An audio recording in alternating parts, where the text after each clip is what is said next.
We're just going to approach this as if we were seeing this cemetery for the first time today. I'm very interested in history, and this sounded like a fascinating presentation.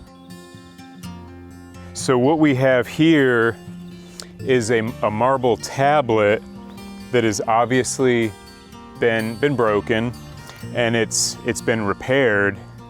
That is concrete, and this is very common.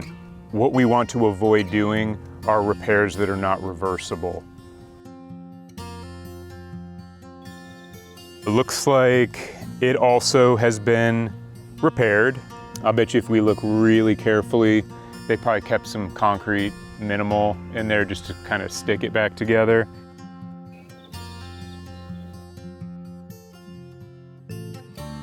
I was interested to increase appreciation for historic cemeteries.